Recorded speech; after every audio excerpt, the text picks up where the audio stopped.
بسم اللہ الرحمن الرحیم۔ صرف 5 منٹ کا مدرسہ قرآن و حدیث کی روشنی میں 12 رمضان المبارک اسلامی تاریخ۔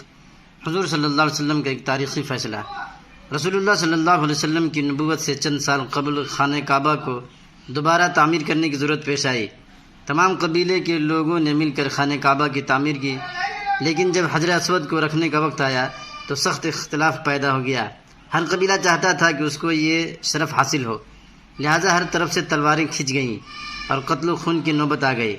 جب معاملہ اس طرح نہ سلجھا تو ایک بوڑھے شخص نے یہ رائے دی کہ کل صبح جو شخص سب سے پہلے حرم میں آئے گا وہی اس کا فیصلہ کرے گا۔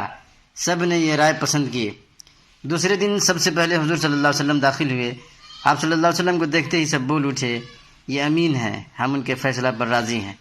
آپ صلی اللہ علیہ وسلم نے ایک چادر منگوائی اور حجر اسود کو اس پر رکھا اور ہر قبیلہ کے سردار سے چادر کے کونے پکڑوا کر اس کو کعبہ تک لے گئے اور اپنے ہاتھ سے حجر اسود کو اس کی جگہ رکھ دیا۔ اس طرح آپ صلی اللہ علیہ وسلم کے ذریعہ ایک بڑے فتنے کا خاتمہ ہو گیا۔ حضور صلی اللہ علیہ وسلم کا معجزہ، پہاڑ کا ہلنا۔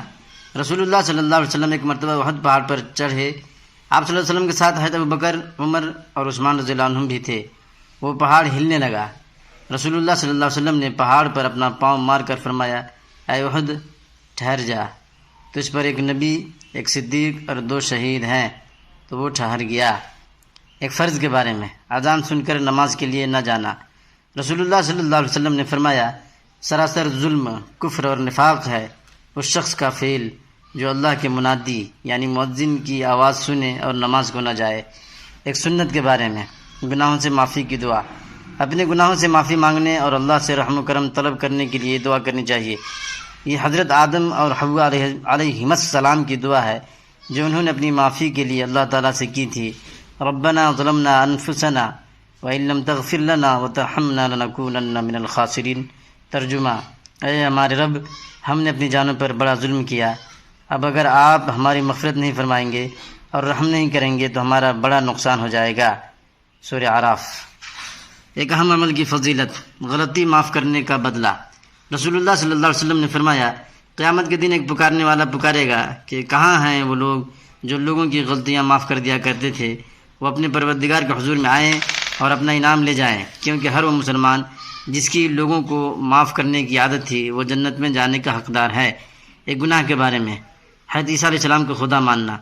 قرآن میں اللہ تعالیٰ فرماتا ہے، یقیناً وہ لوگ کافر ہو چکے جنہوں نے یوں کہا کہ مسیح ابن مریم ہی خدا ہے، حالانکہ خود حضرت عیسیٰ علیہ السلام نے بنی اسرائیل سے کہا تھا کہ تم اس اللہ کی عبادت کرو جو میرا بھی رب ہے اور تمہارا بھی رب ہے۔ یقین جانو، جو شخص اللہ کے ساتھ کسی کو شریک کرے گا تو اللہ تعالیٰ اس پر جنت حرام کر دے گا اور اس کا ٹھکانہ جہنم ہے، اور ایسے ظالموں کا کوئی مددگار نہیں ہوگا۔ دنیا کے بارے میں، دنیا چاہنے والوں کا انجام۔ قرآن میں اللہ تعالیٰ فرماتا ہے، جو کوئی دنیا ہی چاہتا ہے تو ہم اس کو دنیا میں جتنا چاہتے ہیں جلد دے دیتے ہیں، پھر ہم اس کے لیے دوزخ مقرر کر دیتے ہیں جس میں قیامت کے دن ذلت و رسوائی کے ساتھ ڈھکیل دیے جائیں گے۔ آخرت کے بارے میں، قیامت کے دن کے سوالات۔ رسول اللہ صلی اللہ علیہ وسلم نے فرمایا، انسان کے قدم قیامت کے دن اللہ کے سامنے سے اس وقت تک نہیں ہٹیں گے جب تک اس سے 5 چیزوں کے بارے میں سوال نہ کر لیا جائے۔ نمبر 1، اس کی عمر کے بارے میں کہ اس کو کہاں ختم کیا۔ نمبر 2، اس کی جوانی کے بارے میں کہ اس کو کہاں خرچ کیا۔ نمبر 3، مال کہاں سے کمایا۔ نمبر 4، کہاں خرچ کیا۔ نمبر 5، علم کے مطابق کیا کیا عمل کیا۔ طب نبوی سے علاج، انار سے علاج ہے۔ رسول اللہ صلی اللہ علیہ وسلم نے فرمایا، انار کو اس کے اندرونی چھلکے سمیت کھاؤ کیونکہ یہ معدہ کو صاف کرتا ہے۔ فائدہ، علامہ ابن قیم رحمۃ اللہ علیہ فرماتے ہیں کہ انار جہاں معدہ کو صاف کرتا ہے وہیں پرانی کھانسی کے لیے بھی بڑا کارآمد پھل ہے۔ نبی پاک صلی اللہ علیہ وسلم کی نصیحت۔ رسول اللہ صلی اللہ علیہ وسلم نے فرمایا، دوسروں کی عورتوں سے دور رہو، تمہاری عورتیں بھی پاک دامن رہیں گی۔ اپنے والدین کے ساتھ حسن سلوک کرو، تمہاری اولاد بھی تم سے حسن سلوک کرے گی۔ مستدرک حاکم، حدیث نمبر 7258۔